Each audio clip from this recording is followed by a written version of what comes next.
A war is almost inevitable between Turkey and Israel. I'll explain to you this scenario by using some of these pictures that you're seeing right now behind me so that you have a good understanding as to what is happening. But before I move on, just to remind you, if you are not subscribed to my channel, consider subscribing. Take a look at some of these photos. I want to start off with this one. This is what they now call, you should think that this is the red line. And for the Gulf countries, they are actually taking it very, very seriously. This is going to be a 9/11 for them, because this is where it all started. When Israel struck Doha and Hamas's leadership, this is where things are getting much, much worse for the entire region. We now know it is so bad that Donald Trump has asked Marco Rubio to talk with the Qataris to actually go there and try to weasel out of it.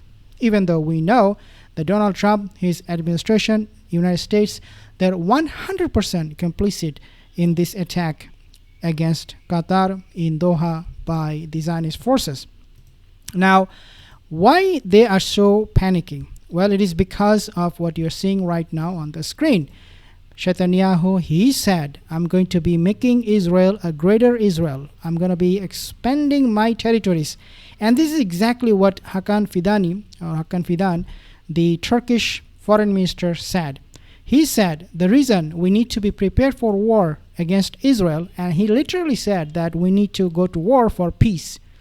Turkey, in other words, indirectly declared war on Israel. If we want peace, we have to go to war, or we have to be prepared at least. Why Turkey is so afraid is because of what this map is showing right here. This devil himself holding two pictures or maps showing his plan, his demonic plan, which is to expand Israeli territories all the way to Saudi Arabia, parts of Turkey, then we have Lebanon, Syria, Palestine, and all of it. He wants to devour all of it. That's what he's really good at.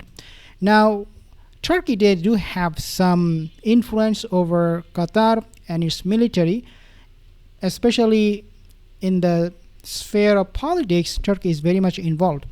They helped Qatar. They called them brotherly state. In fact, Erdogan, he was one of the first leaders who called Doha the Qatari government when the strike took place against Qatar by Israel. Now, this is why Turkey is worried. Even though Turkey does have some influence, military influence over Qatar, but Turkey is protected by mostly some other countries, and I'll mention the name in a second.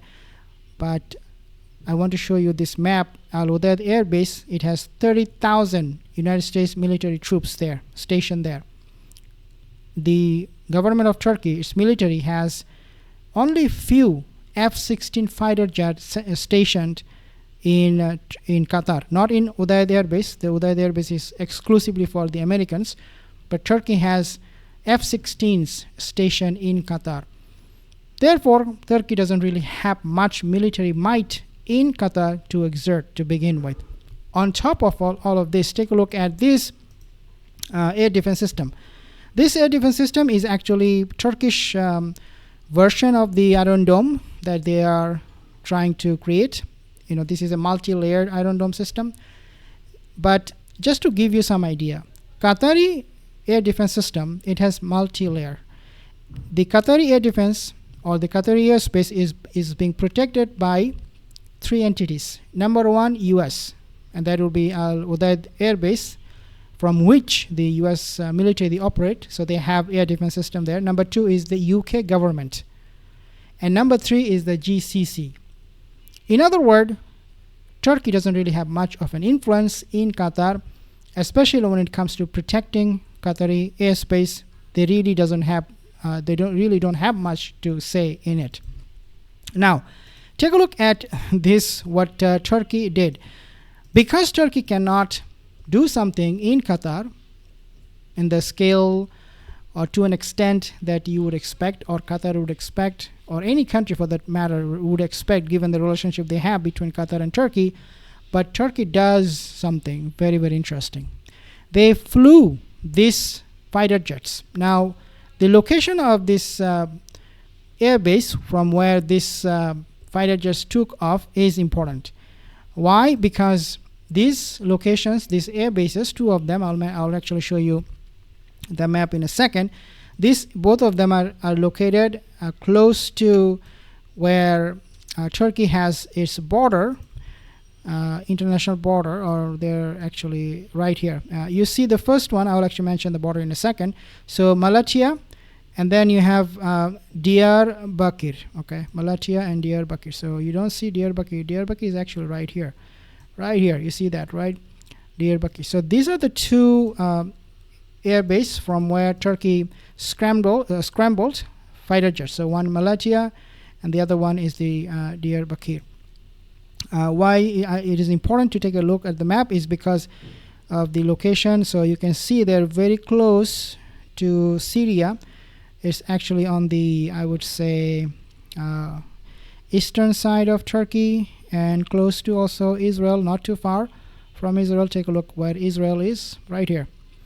And Turkey has also pledged protection to Syrian government, Syrian people. And so the location, the proximity is very, very close. And Turkey can easily protect Syrian airspace if they need to. In fact, there is now this report that said that Turkey is training Syrian military. But these two air bases were used to scramble those jets, and the fighter jets are now looking or hunting down any foreign or hostile objects into Turkish airspace. And also, I believe Turkey will eventually cover Syrian airspace too, because that's what they have promised to an extent. Maybe they will not go for every single object flying in the sky over Syria, but definitely they're going to be looking for them for sure.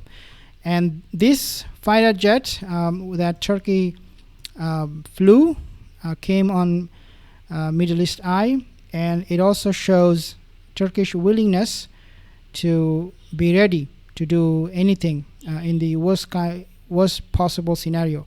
And this is why we see that the rhetoric is also changing in Turkey. Now, the thing that you have to understand is this: Turkey is not going to be doing this because of Gaza. Nobody will do that. Any Muslim country in the world will not do anything about Gaza. So I'm not saying that, oh, Turkey is good. Turkey is going to go to war with Israel because they care about the Muslims in Gaza. No, I'm not saying that. We know that's done deal. Nobody's going to step in to help the people of Gaza. But what I'm saying is that Turkey is very much now fearing and strike on them by Israel anytime. Take a look. Speculation about Israeli operations in Turkey surfaced after Lebanese daily Al Akhbar, citing Egyptian sources, claimed that Israel had considered targeting Hamas leaders on Turkish soil before choosing Qatar. Do you know what does that mean? Do you know what it means? Turkey was the first target by Israel. Such reports are difficult to verify. Al-Akhbar is aligned with Hezbollah, and Egyptian officials are unlikely to possess inside knowledge of Israeli planning. Still, the story gained traction after being amplified by Khan, Israel's public broadcaster. What happened in Qatar could have happened in Turkey, actually. Turkey was the first choice for the Zionist aggression. Ankara has not treated these claims as credible. A former senior Turkish military official speaking anonymously to Middle East Eye dismissed them as manipulative. Quote, "If there is no direct threat, Turkey won't and should not respond to social media provocations."